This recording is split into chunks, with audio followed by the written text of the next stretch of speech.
তো গাইস, সকালবেলায় ঘুম থেকে উঠে বেরিয়ে গেলাম তেমাতায়। তো ওখানে গিয়ে দেখছি সুশান্ত কাকার দোকানে এক বাঞ্চোত বসে আছে, ফাইন্যান্সের কোনো এক স্যার। তো ঘটনাটা ঘটেছে কি, একজন পয়সা না দিয়ে সে বাইরে চলে গেছে, তার আর ক্ষমতা নেই দেওয়ার। তো এসে অন্যজন যারা বন্ধনে টাকা দিতে চাইছে বলছে না, তার টাকা এনে দিতে হবে, তারপর আমরা বাড়ি থেকে যাব।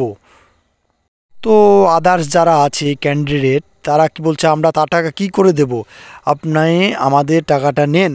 কিন্তু সে কোনো মতেই মানছে না, খুব ফোনে বক বক বক বক করছে, খুব তাড়াতাড়ি দিচ্ছে। তো বাঞ্চতকে বহুত কেলানোর দরকার, তো আমি চলে আসলাম। তারপরে আমি এদিকে এগিয়ে দেখি একটা চাতক পাখি পড়ে গেছে।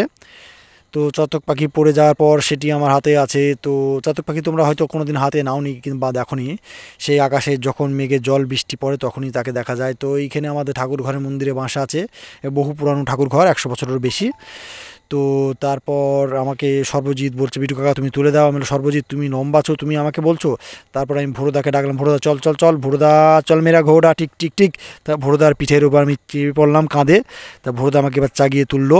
তারপরে দেখো, তোমরা দেখো পাখির ছাটাকে আমরা বাসায় দেওয়ার চেষ্টা করছি আর কি। তো মনে হচ্ছে না যে হাত পাবো। তারপর এগিয়ে যাই, দেখি হাত পাই কি, পাচ্ছি না। ভোরদাকে বললাম, তুমি একটু পাটা চাগিয়ে তোলো, পাটা চাগিয়ে তোলো। তারপর ভোরদা একটু পাটা চাগিয়ে তোলার পর তাও পাচ্ছি না। তারপরে আমি একটা গ্রিল ধরে দেখি, তো জয় ভোলেনাথ বলে পাখি খাঁচার মধ্যে, মানে বাসার মধ্যে সেটিকে পুরে দিলাম। তারপর আমি এইখানে কুম্ফু ক্যারেটে স্টাইলে দাঁড়িয়ে গেলাম, তারপর নেমে চলে আসলাম আর কি।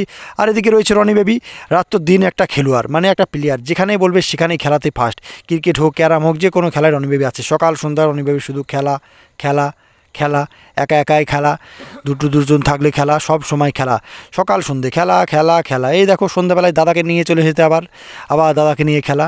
না খেললে রনি বেবির একদম ঘুম আসে না, পড়াশোনা তো একদম ভালো লাগে না। তারপরে কি আর বলবো, সকালবেলায় দেখুন কি হয়েছে। এই যে আমার দিদুন রয়েছে, এদিকে আমাদের প্রিয় রোহিত ডাক্তার। তো ডাক্তারবাবু এসেছে, দিদা উল্টে গেছিলো। তো উল্টে যাওয়ার পর তাকে ভালো করে এসে ডাক্তারবাবু প্রেশার টেশার মাপছে আর কি। তো ডাক্তারবাবু আমাদের খুবই পুরনো ডাক্তার, আমি ছোট থেকেই তার কাছে ওষুধ খেয়ে বড় হয়েছে আর কি। তো এখানে দিদাকে টেস্ট করাচ্ছে। তা বললাম, একে যেভাবে হোক বাঁচিয়ে রাখতে হবে, এগুলো সব পুরনো মাল, এদিকগুলোকে স্মৃতি করে রাখতে হবে, এসব স্মৃতি তো আর পাওয়া যাবে না এই যুগে। তো তারপর বলছে আমার এই হয়েছে, ওই হয়েছে, এই হয়েছে। তারপরে দেখে বুঝতে পারছো আমাদের এই মাগিটা জীবনটা আমার সব জলিপুরি ছাড়খাড় করে দিল। তো কিছুই হয়নি, বললাম একটু টেস্ট করার দরকার আছে, এর হল বয়স 94। তো 100 বছর বাঁচার খুব ইচ্ছা, তো আমি যত দূর পারি একে 100 বছর বাঁচানোর চেষ্টাতেই রয়েছি। তো বলছে আমার প্রেশারটা একটু মাপুন। তো মনে হয় না প্রেশার মাপতে গিয়ে ওর হাতে ব্যাকা হয়ে যাবে, ওর যা আর শরীরের অবস্থা। তো ডাক্তারবাবুর ধীরে ধীরে ওর প্রেশার মাপার জন্য প্রস্তুত হচ্ছে আর কি। আর বড় বড় ডায়লগ দিচ্ছে, তোকে আমি নিয়ে গিয়ে মানুষ করেছি, হ্যাঁ বুকে করে নিয়ে গেছি, কোলের ছেলে এই রোহিতকে দেখিয়ে তোকে আমি বড় করলাম। আর এদিকে তোর ক্যাট ক্যাট কথা, এদিকে আমি ক্যাট কাটানির কথা কোনোদিনই বলিনি, এই বুড়ি মাগি সবসময় ক্যাট কাটানির কথা কয়, এটা আমার ঠাকমা। তো এই কি আর বলবো, বড় বড় ফুটানি লাই আমার জীবনটা সে জলিপুরি ছাড়খাড় করে দিল। আজকে 12টা বছর ধরে আমি কেঁদে কেঁদে মরলাম দেখি। 12টা বছর কেন, আমার 24টা বছর সব নষ্ট হয়ে গেল এই বুড়ি কেলি। তারপর আমি আবার এগিয়ে যাব, তো এগিয়ে যাওয়ার টাইমই তো নেই। এই দেখো চেক করছে, আর বুড়ো হারে আর কত চেক করবে। তারপর দেখছি সকালবেলায় এদিকে একটা পা খোড়া কাক এসেছে, দুটো পায়ে তার নেই, আর ডানা দুটো জোর নেই। তো এসে বসে আছে ওই কলের পাড়ে, আমি ভাত রাখি সেখানে খাই।